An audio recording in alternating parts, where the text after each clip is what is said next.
Welcome to the Masterful Coach Podcast with Molly Claire. If you're a coach who's ready to impact more lives, make more money, and create a life you love, you're in exactly the right place. Get the support you deserve as a female entrepreneur. Master your coaching skills, grow your ideal business, and honor your priorities in your personal life. Are you in? Let's get started with your host, best-selling author and master life and business coach, Molly Claire.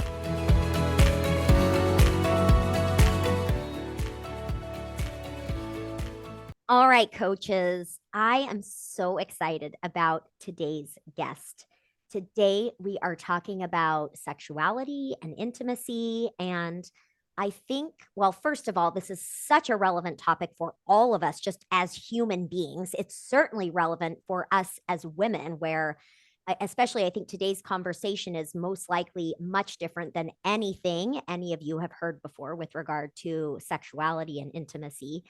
And certainly this is relevant as well for us as coaches, because this is a big, important part of our clients. So such an important topic. And I'm so happy to have the amazing Kirsten here with us today. Hello, Kirsten. Welcome. Molly, thank you. I'm so pleased to be here. What an honor. So Kirsten and I connected. I actually went to a retreat that Kirsten held that was amazing and has, continues to have an impact for me. And this conversation has come about from that connection. But before I tell about that, tell us a little bit more about who you are and what you do. Thank you. I'm a master coach and a transformational facilitator. So I work with primarily women, but also the men who love them and work with them. And I work one-on-one with women, and I also hold a series of retreats, both domestic and international, and I do trainings. And really what I think the best way to put what I do is I help guide women home to their embodied wisdom. And in doing so, help them really bring forth the spiritual gifts, which is innate to every single human. But through a series and a layering of conditioning, we really learn to sever ourselves both from nature and our own spiritual nature. Mm-hmm. I love it. And, spirituality it's not something I talk a lot about on my podcast necessarily, like explicitly, right? But it's there. It's like woven throughout. So anyway, I was at Kirsten's retreat, which was fantastic, by the way. It was such a great experience and came for me at the exact perfect timing. And while we were there at that retreat, Kirsten had made a couple of comments about our sexuality and specifically as women and the spiritual nature of it. And I don't remember exactly what you said, but what I do remember is I remember thinking that the things you said really resonated with me there. I felt like, yes, like I can tell this woman has a wisdom here and a depth of knowledge. And I know I want more of it. Right. And so I said, Kirsten, when are you doing a sex retreat? And it's like, well, as a matter of fact, it's been on the radar for a while. So that's kind of how all this came about. Was, me just seeing that and experiencing that with you. And here we are. Here we are. So fantastic. Yeah. That was such a great conversation. Yes. And so Kirsten is, and she can tell you more about it because she is in fact doing a sex retreat that is, it's going to be fantastic. I've been, been so privileged to be on the back end, understanding a little bit more about the experience. So she'll be telling you all about that, but let's talk more about, what do you believe at least is part of what is really missing for us as women in terms of our understanding of or connection with our sexuality? Yeah. Thank you. It's a great question. And it's a huge question. Yeah. which would take up 5 podcast episodes to I really, know, that's why I was like, in really part, like at least right. we'll Give give me a a snippet cap. of this. I think the most economical way to respond to that really important question is to say that I think what is missing, two pieces, and they're related. I think what is missing is an experience, a deeply embodied way of living. So, and in addition to that, a true experience, not just an intellectual or a conceptual understanding of sexuality as inherently spiritual. And I'll say what I mean by that in a minute. But, and how the two work together, right? So the body is the original temple. Earth, nature is the original temple, the first temple, the mother, father, God, that which from which we are born and upon which we depend. But look at how modern culture for the past 2,000 years has, and more really, has increasingly severed us from the natural world. And, packaging on our food, beef rather than cow, pork rather than pig. And I eat meat. This is not a condemnation of that. But the way we are so protected from nature in a way that disembodies the natural world, like renders it like kind of one-dimensional, kind of sterilizes it, which is necessary for the resourcing, right? So to take from something is a lot easier when we have reduced it and reduced its life force, right? So and we've done this with the body, particularly the female body that has such deep affinity with and is an extension of the earth body, right? These two sources of generative life force potential. And so when we disavow nature and our relationship, not only our relationship to it, but our inextricable being with it, we also disavow the body. And we see this manifest in the way the female body is both fetishized as sexual object. Think of the pornography and the way women are portrayed in pornography through the male gaze, right? And the way women are shamed simultaneously for their own sexuality, either wanting it or not wanting it, right? There's a tiny isthmus of comfort we get to walk on. A very tiny window. Right? And so together, that's a long answer, but together, those two pieces, the disavowal of the embodied nature of being and how we're not taught to live and trust our embodied knowing, our intuition, our wisdom, and how that is essential to the reclaiming of our sexual energy as in fact, nourishing good, potent, and life force. Right? So I think that's what's missing. Yeah, I mean, and I have so many questions to ask you, but one thing that you said that something came to my mind, and I want to ask your opinion about this. But when you were talking about sort of, being taught not necessarily to trust the body, to trust that intuition, to trust that knowing, I would take it a step further and say that we're almost taught to fear that. Absolutely. Right? Yes. Yeah. So we're absolutely. And we could go on a whole tangent talking about the way women's embodied knowing, whether expressed through expressed as the community healer, the community midwife, these were the roles occupied by women up until quite recently in our communities. And by recently, I'm talking about a couple thousand years ago. But women were traditionally the healers, the medicine keepers in our communities worldwide. And this knowing, this direct knowing, right? The Mm-hmm. knowing through the body, gnosis, was considered a terrible threat to the state and the early inception of the church that wanted and needed to control the body and to control, Mm-hmm. the conduit to God's source. And Mm-hmm. so midwives and healers were the first to be literally demonized. And then we Mm-hmm. have the burning times, and 9 million women Mm-hmm. burned at the stake or hung. 9 million in a course of 400 years. So yes, and epigenetically today, that's only like 6 generations later, right? Mm-hmm. Epigenetically today, we still fear, right? We have Yeah. it in our bodies. Yes. Yes.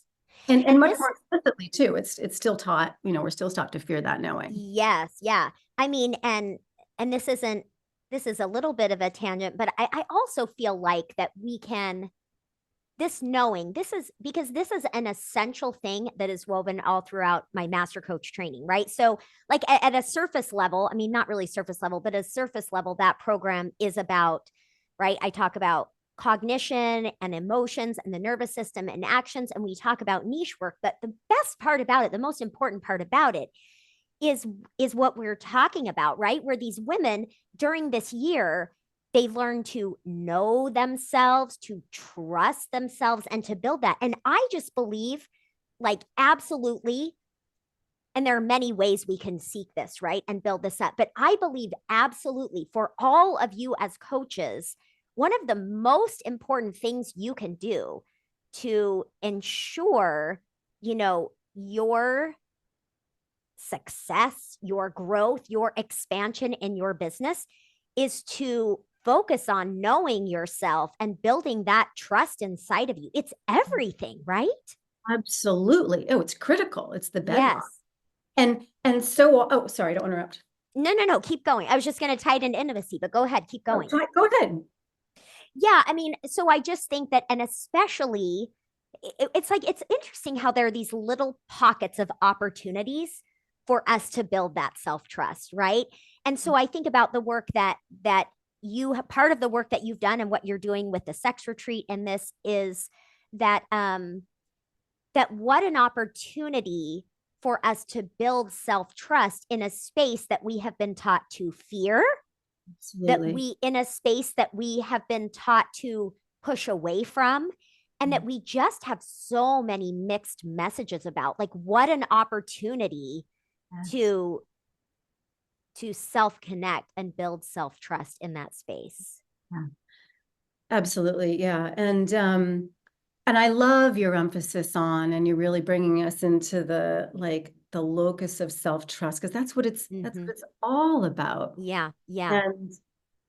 And increase one of the things that I really admire about your work, and one of the reasons we've become such fast friends and dear colleagues, is because I so cherish the emphasis you bring to the coaching community on embodiment. Right? It's so critical, so critical. It is. And to me, it's foundational, right? It absolutely is. Source. It is the source.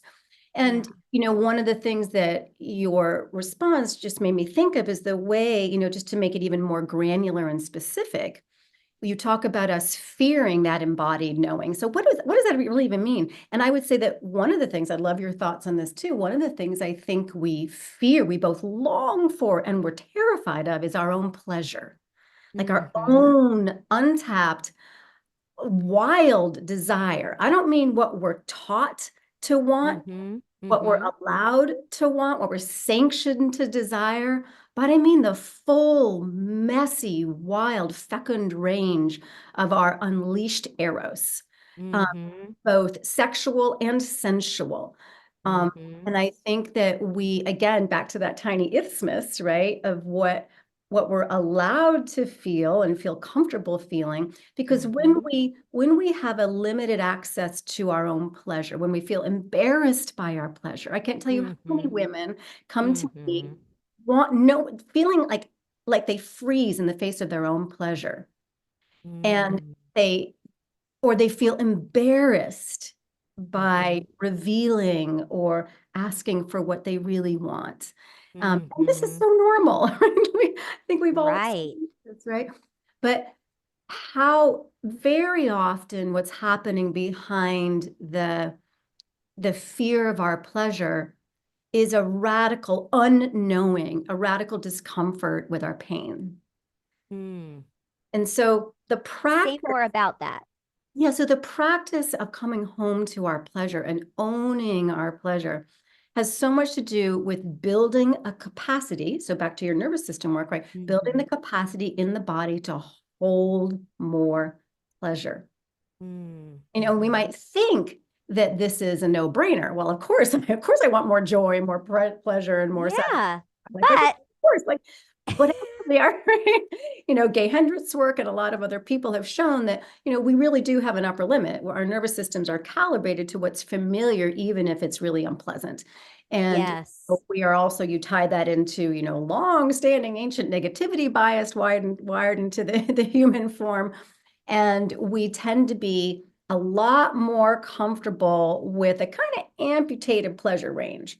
And the gateway, right, to expanding that pleasure zone, which is where we're going to get to the really juicy upper echelons of our own potential and our own sacred contribution in this lifetime, right? It's through the gateway of discomfort. How can we cultivate the ability to be with, not heal, not fix, not change, but to be with, which is in the body, the sensation, the felt sense of discomfort. Right? So that comes back to like, how do we feel clean pain without the adding and spiraling to the story of dirty pain? How we, you know, the stuff we make it mean. How do we become present to the beautiful, tenderizing emotion of grief? Right? Grief is such a portal to pleasure, but we have such a paucity of vocabulary and practices in this culture for actually tending with reverence our grief. But grief, pleasure, and erotic potential are all interwoven because they all come down to building capacity to be in the body. Yes. That it's that capacity, right? It's I have so much to say about that, but expanding our capacity is one of the greatest gifts we can give ourselves. The greatest gifts. And it's not pleasant. Yeah. Always. Well, not at first. Not at first. Right. Right. So, it's an initiation, right? It's an awakening, an initiation. That's how I like to think about it, right? Yes. And also I think that the more we see and understand the value in the expanding of capacity, and the more, as you said, we understand the value in making space for the grief that we also experience. I know we could get into a whole other thing about that, right? We definitely need to have another episode. But I just think that the more we can at least understand the value and that it's worth it, it allows us to open up to it a little more easily. 100%. Yeah. 100%. Yeah.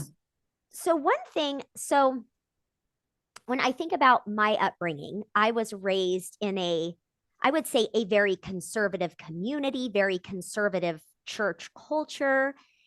And I also had parents who talked very openly about sex.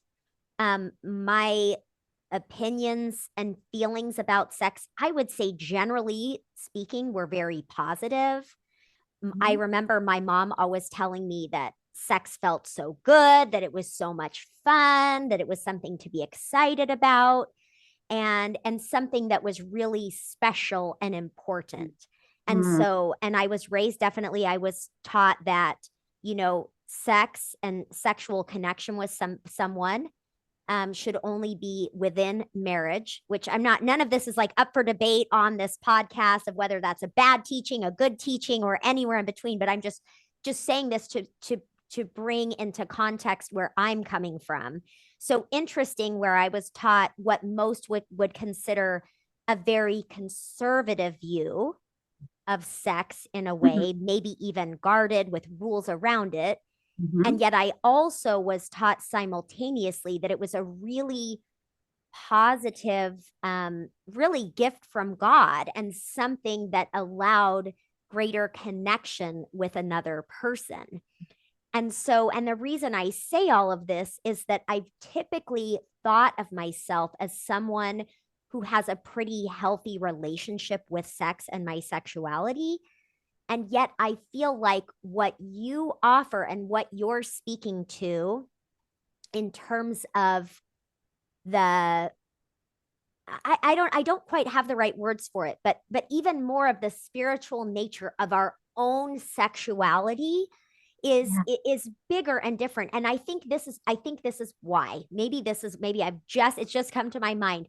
So I've always thought of sex in relation to a positive thing. It feels good. It's about connection, but I don't think I was ever really taught to understand my own sexuality. And I'm not talking about the act of sex or even orgasm or anything like that, but just my sexuality as its own, like a part of me that is spiritual and important. I think that's what it is, maybe, that I've been missing. Yeah. Yes. I almost want to just like pause right there and let that resonate with your listeners. Yeah. You asked in the beginning what's missing, and I think you've just described it so well, right? It's one thing to think about sexuality as a pathway to deeper intimacy and communion with another in a sacred relationship and bond, right? But we are not taught how, and we're not shown and modeled women who or men really, who inhabit, live inside of their sexuality, first of all, as their own. Yes. So sexuality, because I would agree. I mean, I do think sexuality, obviously sexuality is the pathway to sacred union. Both within and without. But sexuality is at its most essential creative life force energy. Right? Say it again. Yeah. Sexuality, at its essence, sexuality itself is essence, right? It is the progenitor of all, right? Sexuality is creative life force energy. It's, just before you said that, I was thinking about this question was coming to my mind to ask you how you would distinguish between our sexuality and the act of sex, because they're different. They're related, but they're different. And that's what it is, right? And I just keep thinking this is such an important thing for all of us to really understand and know about ourselves. And where do we go to do this other than you? I mean, really, and that's why I was so, just Kirsten, you've got to do this retreat, and why I wanted to have this podcast, because and I've had intimacy experts in my community before and teach, and they're fantastic, and they teach different parts of different pieces and parts of sexuality and sexual relationships that are really useful. And this, what you are speaking about, I just think is so different. And it's it's a big deal. Yeah. And I just, if I may say one thing in response to that the reclamation for all of us, women and men, the reclamation of sexuality as sacred. And by sacred, I'm not talking morality here, right? Yeah. I mean, as sacred as in the animating life force of the cosmos, God energy, right? I see sexual energy as the iteration of God consciousness moving through us, right? Mm. We are endowed with creative capacity in this essential, like erotic current. That is life force energy. That is God energy. And what I think has happened over time in myriad ways is that with the severing of human from nature, we've separated the head, the mind from the body. What we practice, right? And in that we have also relegated sexuality to something we visit and come home from, not something we live inside of. And our own sexuality is that which is ignited by way of another, right? And so to reclaim sexual energy and to literally like, and I'm talking in really practical, tactical terms. What does it feel like in your body? And I'm not talking about just masturbating or being sexual with somebody else. Although, both of those are great, but I'm talking about how do we perceive sexual energy in your body walking through the day? I mean, this is my mission, to help women come home to their erotic essence and to embody that essence as Godhead, as the source of their life force, that they have the capacity, that we have the capacity to cultivate, to nurture, to nourish, and to express. Because when we can live from this fount of this inherent fount of God energy in our bodies, moving through our day from this space, what we touch, what we create, what we connect with, what we attract is suffused in loving energy. And it's so much more impactful. And we are so much more, we are swimming with the current, right? We're moving with the current of life in our creations rather than fighting and struggling against it. It's a really powerful resource. We could go into all sorts of all sorts of things about that. Like, well, it's no wonder that women's sexuality is demonized and kind of usurped from us and all the rest, because it's a source of such innate and godly power. And I'm really on a mission to help women come home to their bodies, come home to the erotic current within, and know how to activate it, know how to recognize it, know how to wield it, channel it, and create from this space. Well, and as Kirsten's talking, what keeps coming to my mind, and all of you listening, I'm sure everyone's minds are going like taking this all in and integrating it into what we know and what we believe and what we think and what's possible. But one of this question that keeps coming to my mind that I think is worth really all of us considering is, what is my own relationship with my sexuality, with that part of me? Right. What do I think about it? What do I feel about it? Because I just think if there's any part of us, this is my personal belief. Nobody has to take this on, but I do believe that our spirituality, or I'm sorry, our sexuality is God-given. I think it is. And so interesting to think that if we have beliefs about it that say we need to shut it down or close it out or dim it, or that it's dangerous. Yes, like how can we be experiencing our life fully? And this doesn't mean, right, this, and hopefully this is not the message that's coming across. It's not like I think sometimes people can get the idea that this means that you're having sex with everyone everywhere or something like that, right? If we're not shutting it out and dimming it. This is like, that's not even close to what this conversation is about. Right, which is fine though, if you are, but that's not what I'm talking about. Yeah. It's like a completely different topic altogether, right? And so, but I think that that's a really good question for us to consider. Like, what is my relationship with my sexuality? And how is that relationship with my sexuality impacting me, right? Impacting how whole I feel as a person, how accepting I feel of myself as a human being. Yeah, absolutely. And that's the exact question with which we begin the sex retreat.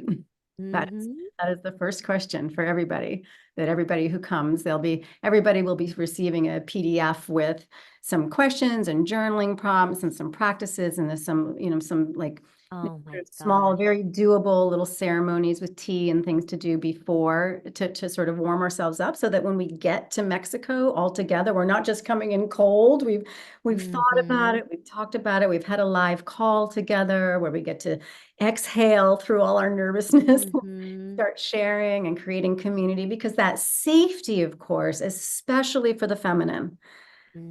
safety is essential, right? Mm-hmm. So for the feminine woman, the retrieval, the reclamation of our sexuality and our pleasure cannot happen in the absence of safety. Mm-hmm. It's also Mm-hmm. cultivating the divine masculine within structure, Mm-hmm. solidity, presence, consciousness. Mm-hmm. And so, what is my relationship to my sexuality?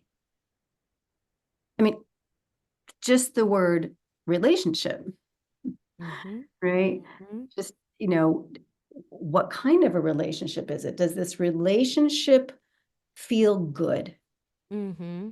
Is this a Mm-hmm. nourishing relationship? Mm-hmm. Mm-hmm. More than it takes away? Is this a Mm-hmm. relationship that leaves me anxious and Mm-hmm. unsure and insecure? Is it Mm-hmm. all over the map? If it's some of this and some of that, Mm-hmm.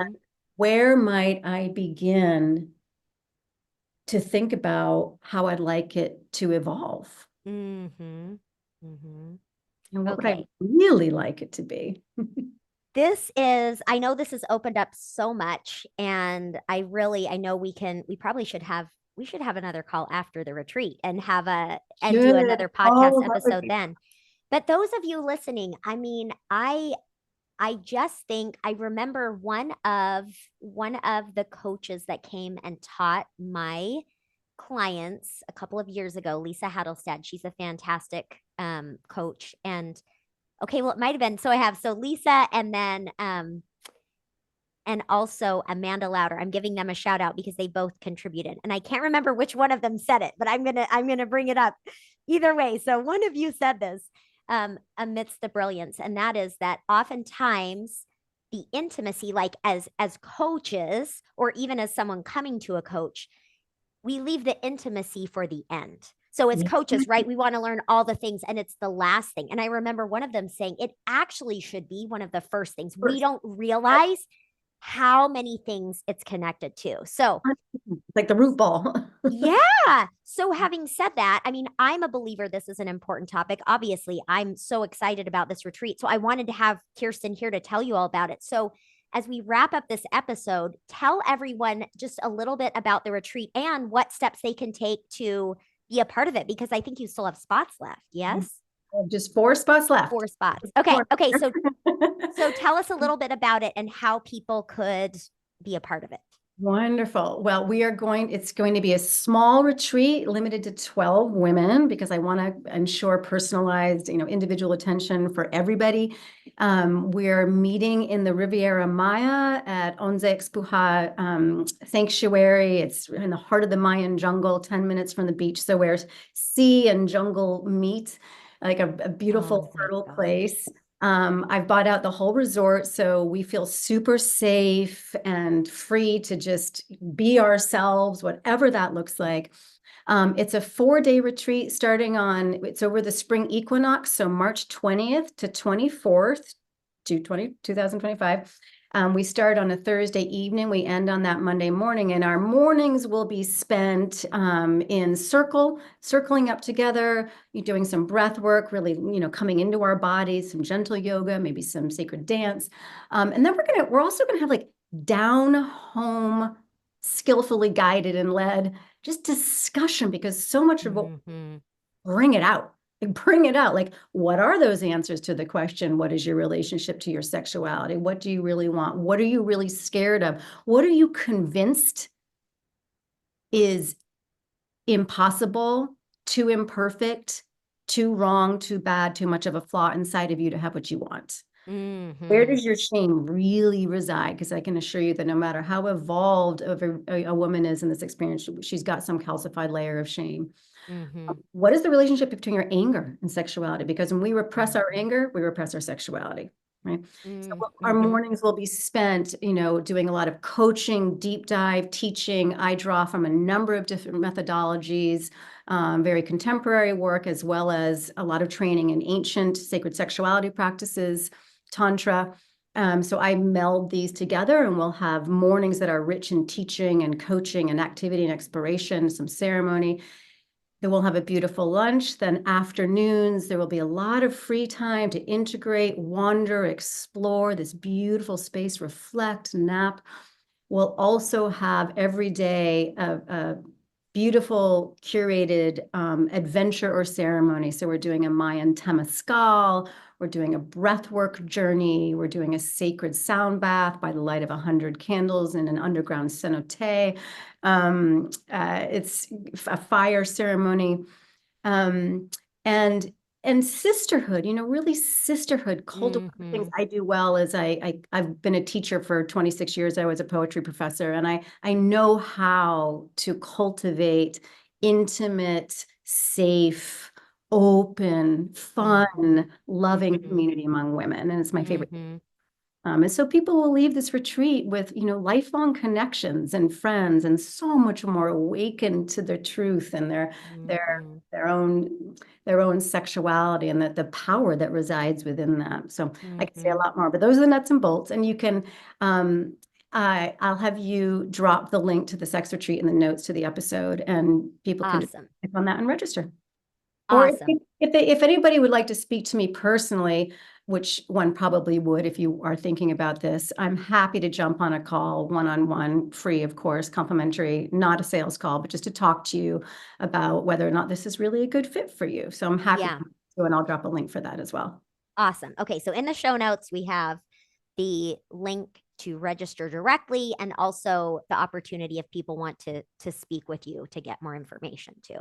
And I just have to say that I have sent a link to the place where we're going to be, like the site, the pictures too, like so many of my friends. I'm like, look where I'm going to be, because let me tell all of you, it is gorgeous. It is, even if you have no interest in going to the retreat, you should click on the link so you can see this place. And I know the food's going to be amazing. It's just going to be fantastic. So it is. Kirsten, thank you so much for being here and for sharing all of this. I know it's given my listeners so much to think about. And any final things you want to say before we wrap up? Just thank you. Thank you. And any woman listening to this that feels like, I feel inspired by this, but I feel terrified at the same time, or I feel uncomfortable. I just invite you to turn with softness and curiosity to whatever resistance there is, and befriend it. Let it guide you home. I love it. Yeah. Thank you, my friend. Thank you. Thank you. Thank you, Kirsten. Thank you to all of you. We will be back with another episode in a couple of weeks. We're spacing the episodes out just a tad over the holidays. So we'll see you next time.